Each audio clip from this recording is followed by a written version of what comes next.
Hello, Gene Schwimmer here. Welcome to today's vlog. In some of my recent vlogs, I've noticed certain discrepancies between what polls and betting websites are showing regarding Trump's chances in November and things that I've been seeing on the ground or reading about. A recent example would be Georgia. They just had a primary in Georgia. Both parties, even though we know Trump is the nominee, he was still on the ballot. What is interesting is that he got, I think, 100,000 more votes than Joe Biden got, significantly more votes than Joe Biden got. Now, Georgia is a state that Trump won in 2016, so I guess you could take it with a grain of salt or half a grain of salt, but still, that is a lot of people turning out to vote in a primary to vote for Trump when we already know that he is the nominee. That could mean something. Number two, in Florida and Michigan, especially Michigan, because Michigan is a real swing state in 2020 as it was in 2016. It was Trump's birthday recently. There was a 2-mile flotilla celebrating his birthday, and there was another flotilla, I don't know how long it was, but it was enormous, in Florida. Both of these indicate strong enthusiasm for Donald Trump. It's going to be interesting to see how much enthusiasm Joe Biden generates when he gets out on the campaign trail. And this raises a question. As an aside, I could just mention this, but now that we know, now that Trump knows that Biden is a nominee, he should start going after him. He should start doing what he does so well and goading Biden to give one of his incoherent responses, but especially challenging Biden to get out on the campaign trail, to start speaking instead of hiding in his basement. That could make a difference. It could help Trump. What could really help Trump, though, would be the economy picking up, even more people going back to work, which is another problem I see.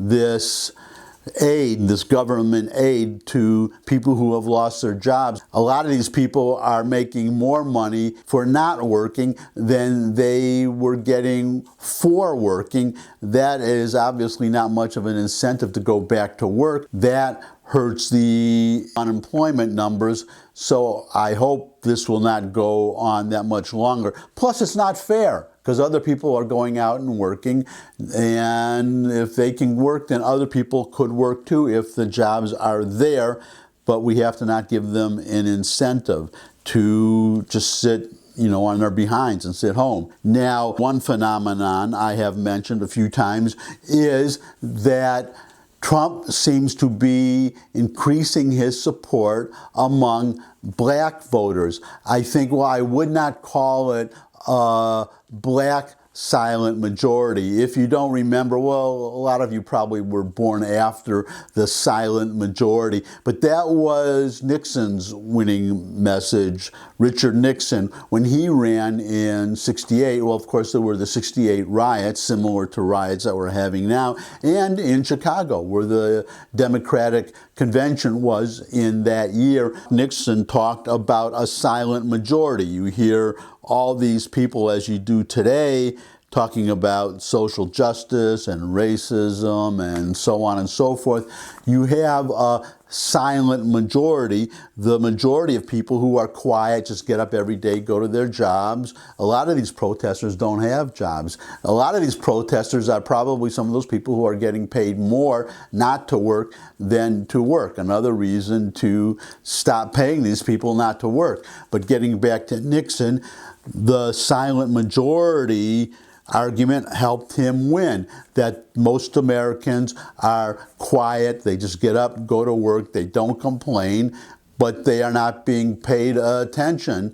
And that silent majority helped Nixon to win in '68 and gave him a landslide in '72. It's too bad he blew it over Watergate, but the fact is the fact, and the fact could help Trump this time, because there may be, now again, not a black majority. I don't expect Trump to get a majority support of black voters. But as I've mentioned in the past, there has been a poll that showed Trump with over 30% approval among black voters. There were two polls showing him around 35%. Recently, or most recently, I cited a poll that showed him at 41% among likely black voters.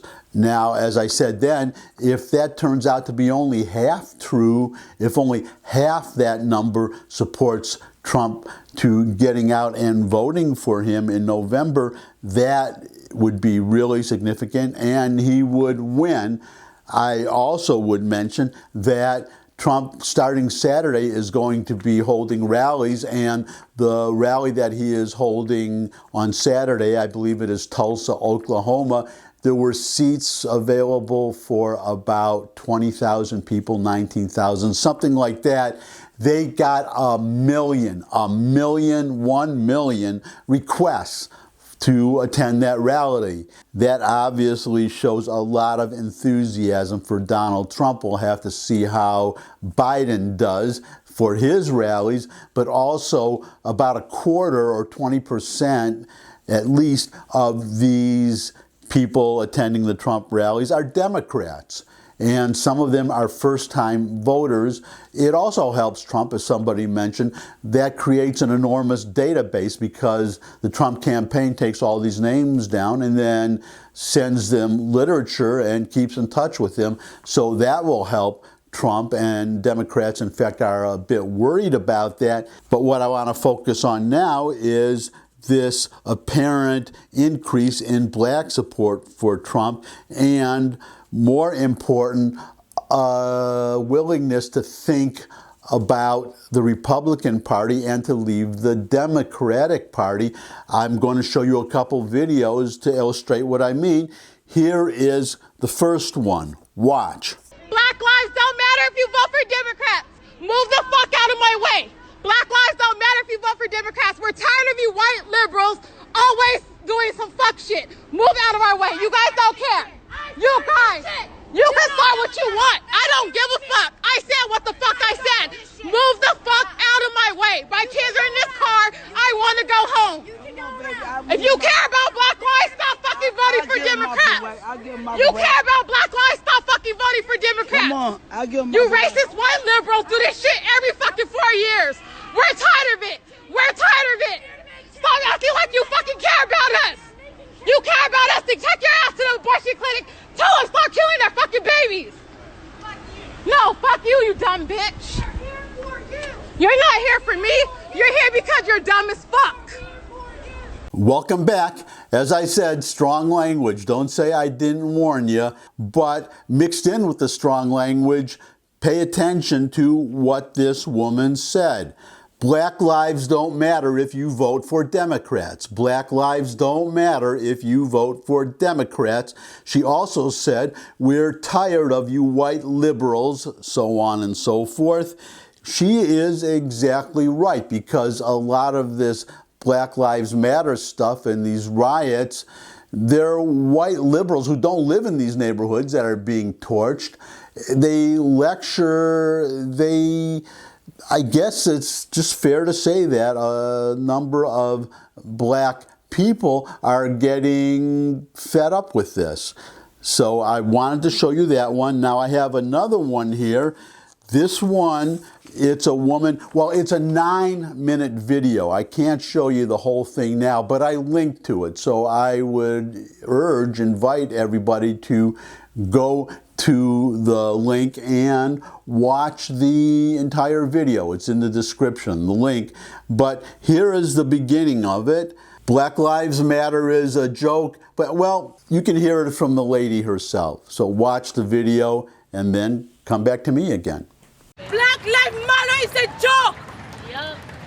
You are the racist. The racist is you. Yep. It's because Yep. the white guy Yep. killed that. You think Yep. they're racist. The racist, the Black Lives Matter. Go to Chicago. Yeah. They don't have schools. Yeah, I don't give a fuck. And they die every day. They don't matter. They don't have Because you water. can get attention from that. Go to Shut up. Nobody wanna hear it. Shut up. Group of hypocrites. Go to Southeast DC, Northeast, tell them Black Lives Matter. If it matters, it should matter everywhere. You guys are hypocrites. Attention seekers. Attention seekers.